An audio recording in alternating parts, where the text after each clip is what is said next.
Hello guys, welcome back to Writer's Tales The Last Adventures. This is number 42. This is Dovetail.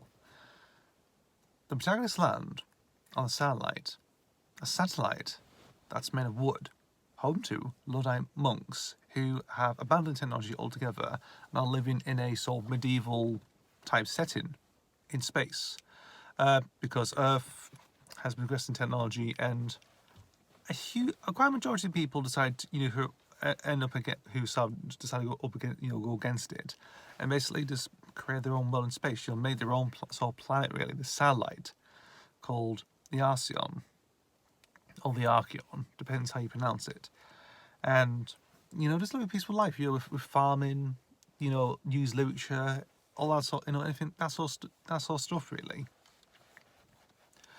But recently they found a pod lurking in space that they retrieved.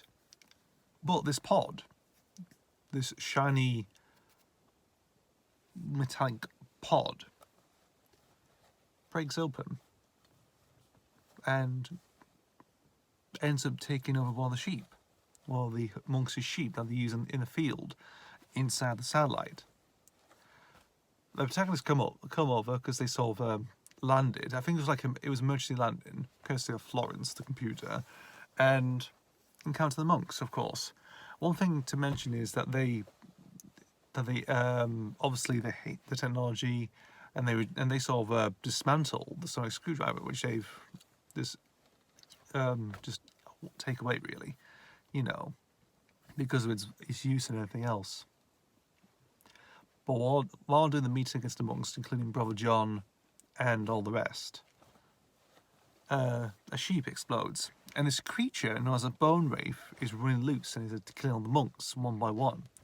Now this creature, of course, is actually a cross between a cougar and a Komodo dragon, but it's like a muscular creature. It shows all this muscle and has like bones, like actually bone around it, like a casing, like a little small casing. Don't know how you describe that, but like shows most of the muscle, has bone around as well, like a little bit of like armor, really. But it's quite vicious if it's been preyed on, really, and it starts going around. So the protagonists, of course, must try and defend it, try and get rid of this creature, either to suck it out in space or just destroy it whenever they can, whatever they've got in the satellite, before it starts killing all the monks and everything else.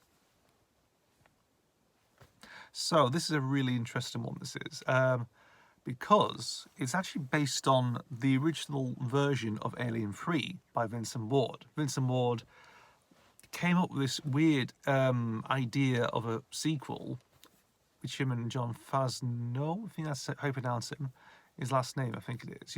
They did the script together, and they created this idea, of obviously the wooden satellite in space, and that was meant to come after Aliens, of course. Ellen Ripley was meant to crash land on there, and obviously the monks, to take a prisoner because because obviously in Alien 3 as well, there's an alien brought on board as well, and that's causing havoc, of course, and attacking the monks, really. And so they lock her in a cell, or in a dungeon, actually, for, like a Warfield dungeon, I think, until whenever, and obviously sacrifices herself because she has an alien inside her, really.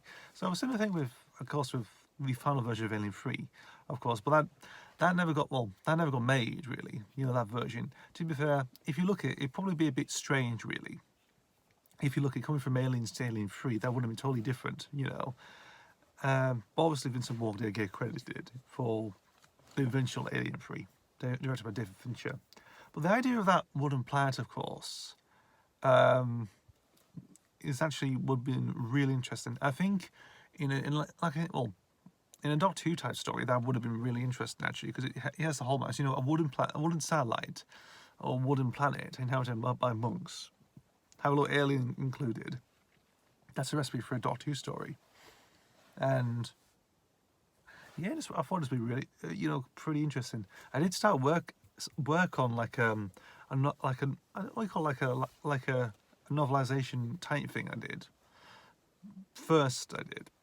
because I found the original script I did, so I decided to restructure it.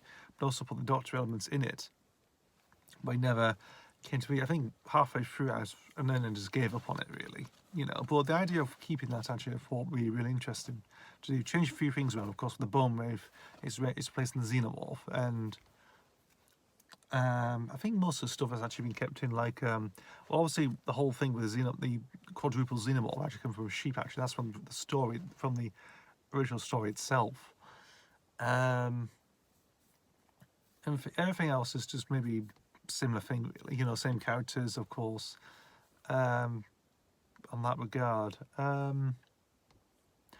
But again, really interesting. I mean, it was called the Arsenal as a working title beforehand. I just changed it to Dovetail. Dovetail, I think, is a type of what type of wood making. So it all fits well, actually. And so it just fits in with the title, really. I thought it'd be really interesting. Again, there's really nothing else to say because I just talk about everything else because it's based on the original version of Alien 3, incorporated Doctor Who elements in it, and there you go. You have this story called Dovetail, of course. So that's the only time it's ever based on like a movie script altogether, like an actual, you know, unmade movie project, whatever. You know, and that would have been sort of interesting, really. But that's the only time it's ever done. So there we go. But anyway, guys, thank you for watching. As always, see you for the next video, and goodbye.